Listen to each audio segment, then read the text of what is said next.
जय श्री राम। हर हर महादेव। जय माता की जय हनुमान।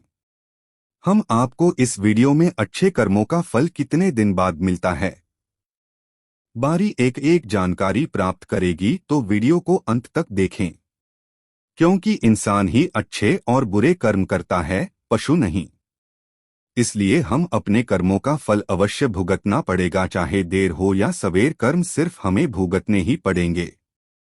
इसलिए कर्म करने से पहले एक बार अवश्य सोचें, क्या मैं यह सही कर रहा हूं। अगर कर्म करने से पहले अच्छे से सोच ले तो शायद हम बुरा कर्म करने से बच सकते हैं।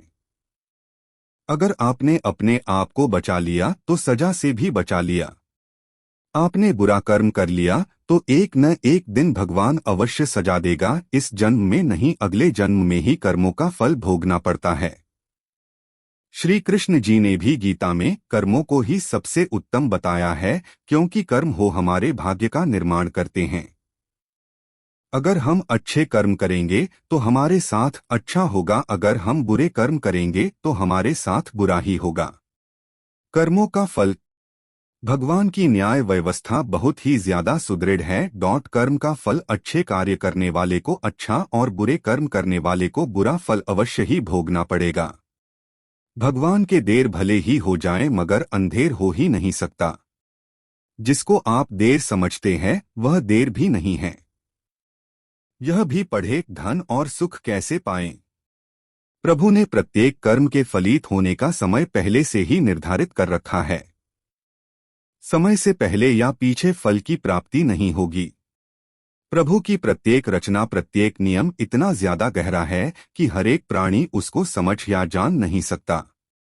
आज जो कर्म हम कर रहे हैं, परिपक्व होकर उनसे ही हमारे भाग्य की रचना होती है। हमारे भाग्य के निर्माता हम खुद ही है और प्रत्येक मनुष्य को उसके भाग्य के अनुसार उसे फल या कुफल अवश्य भोगना पड़ेगा ही। इस समय हम जो दुख भुगत रहे हैं, यह हमारे ही पिछले जन्मों का या इसी जन्म के हमारे किए गए पुण्यों या बुरे कर्मों का, पापों का फल है। प्रभु को दोष नहीं देना चाहिए। भगवान का एक विधान यह है कि हमारे कर्म, विचार और भावना को अनुसार ही हमें सुख या दुख की प्राप्ति होगी, और वह सुख या दुख हमें खुद को ही भोगना पड़ेगा। मनुष्य के कब किए हुए पाप का फल कब मिलेगा, इसका कुछ पता नहीं। भगवान का विधान विचित्र है। जब तक पुराने पुण्य प्रबल रहते हैं, उग्र पाप का फल भी तत्काल नहीं मिलता। जब पुराने पुण्य खत्म होते हैं तब पाप की बारी आती है। यह भी पढ़े, शराबी को कैसे समझें और कैसे उसके साथ रहना सीखे।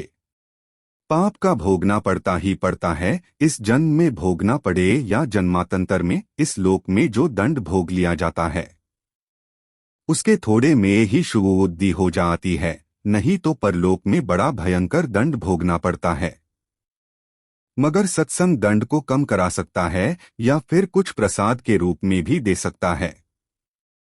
अपने दुखों को हंसन हंसन झेलो या रोकर झेलो, यह हमारे कर्मों का फल तो हमें अवश्य अवश्य ही पड़ेगा। फिर रोकर क्यों झेले।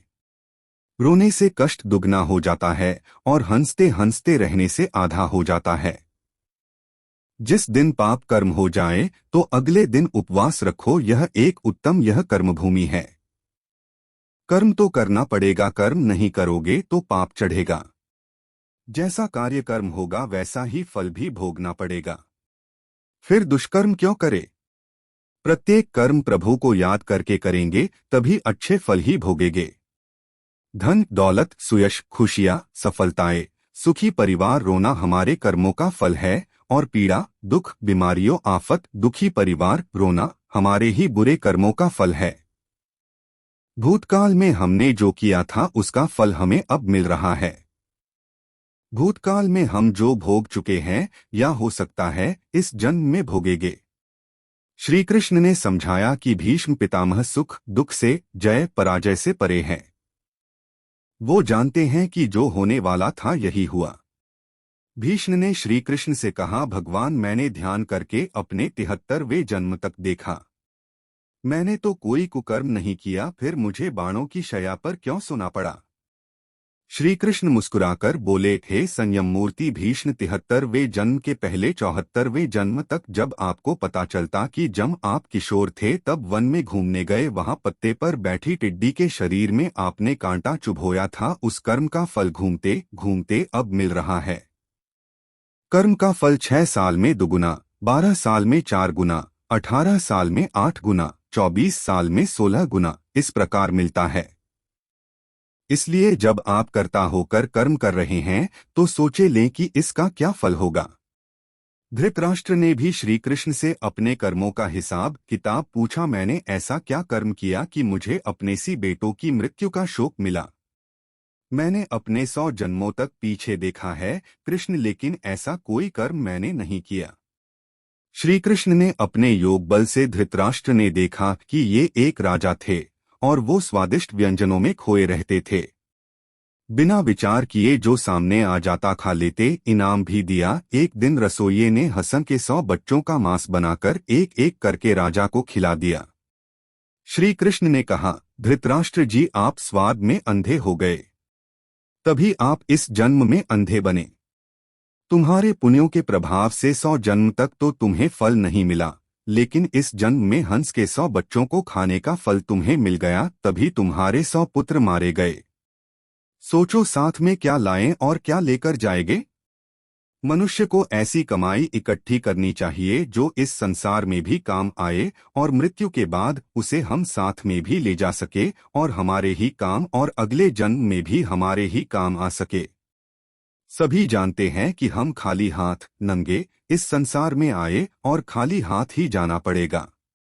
मृत्यु के समय यह धन दौलत जमीन मकान व्यापार नौकरी नाम शोहरत रिश्तेदार भाई बहन माँ बाप सभी बच्चे किसी को भी साथ नहीं ले जा सकते, चाहे राजा सम्राट हो या कोई भिखारी हो। इसलिए इतना मोह इतना ज्यादा लगाव इनसे क्यों रखें।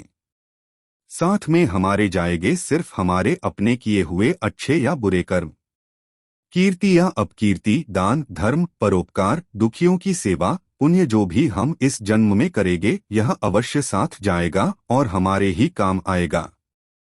हमें प्रत्येक दिन जब भी हमारा मन शांत हो आंखें बंद करके 2-4 मिनट यह सोचना अवश्य चाहिए कि हम इतनी बड़ी अशांति को क्यों अपने साथ क्यों बांधे हुए हैं। यह भाग दौड़ तनाव ताना बाना मकड़ी के जैसा जाला बुनकर खुद उसमें उलझे हुए क्यों है और किसके लिए। जो हमें बुरा लगता है यह दूसरे को कभी मत दो, जैसे कि कड़वी बात गाली गुस्सा बेइज्जती असम्मान अपमान गला सड़ाया खोट वाला खाने का पीने का सामान इत्यादि। जो चीजें हमें अच्छी लगती है वह दूसरों को जरूरतमंद को बिना मांगे भी दो, जैसे कि आम लक्ष्मी मीठी बातें सद्व्यवहार सम्मान खाने पीने के अच्छे अच्छे बढ़िया सामान दोनों हाथों से बांटो लूटा दो परोपकार करो दान धर्म करो। संतों ने कहा भी है जो कुछ तुम समेटते हो यह तो सपना है, जो लुटा रहे हो यो केवल अपना है। इसलिए जितना लुटाओगे वो ही तुम्हारे साथ जाएगा, तुम्हारे काम आएगा। सिर्फ तुम्हारे ही याद रखो कि संसार की किसी भी वस्तु से मनुष्य का स्थायी संबंध नहीं है। यह शरीर मकान रुपए पैसे जमीन जायदाद स्त्री पुत्र परिवार बांधे मित्र दोस्त कोई भी साथ रहने वाला नहीं है। एक दिन इन सब वस्तुओं को ज्यों का त्यों छोड़कर यहाँ से चल देना है। जब जाएंगे तब साथ में कुछ भी ले नहीं जाएंगे, सिर्फ भगवान साथ छूटने वाला नहीं है।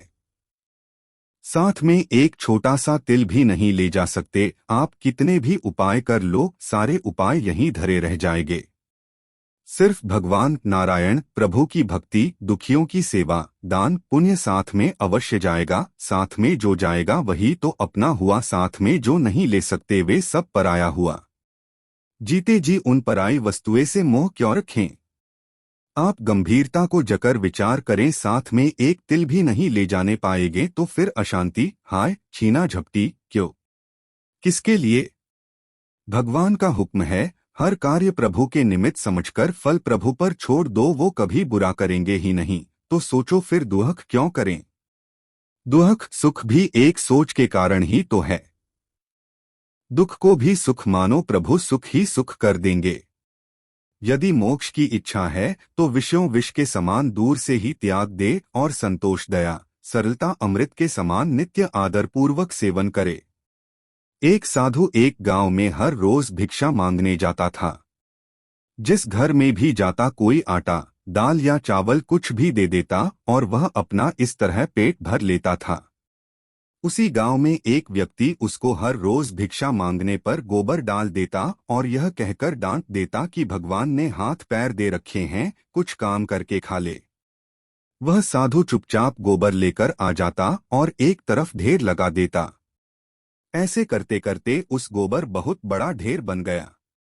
साधु भी हर रोज भिक्षा मांगने जाता, वह आदमी हर रोज ही उसको गोबर डाल देता और गांव के लोग खाना देते। ऐसे करते करते दोनों का समय बीत गया और जब दोनों अपनी जीवन यात्रा पूरी कर भगवान के घर पहुंचे तो गोबर डालने वाले इंसान को खाने में भगवान के घर गोबर मिला। तो उसने कहा, भगवान से कहा, हे प्रभु, मैं गोबर कैसे खा सकता हूँ? भगवान ने कहा कि जब साधु तेरे घर भिक्षा मांगने जाता था, जिसका कोई और भिक्षा मांगने के सिवाय कोई चारा नहीं था, तो आप उसको भिक्षा में गोबर देते थे। वही गोबर का ढेर अब इतना बड़ा हो गया कि आपके खाने के हिस्से में अब गोबर भी आएगा। तो उस व्यक्ति ने भगवान के पैर पकड़ लिए और कहने लगा, भगवान, मैं गोबर नहीं खा सकता, कृपया इस समस्या का कोई समाधान बताओ। भगवान ने कहा, कर्मों का फल अवश्य ही भोगना पड़ता है। अब वो इंसान प्रभु के आगे रोए और गिड़गिड़ाए, कृपया करके इस समस्या कोई समाधान हो तो बता।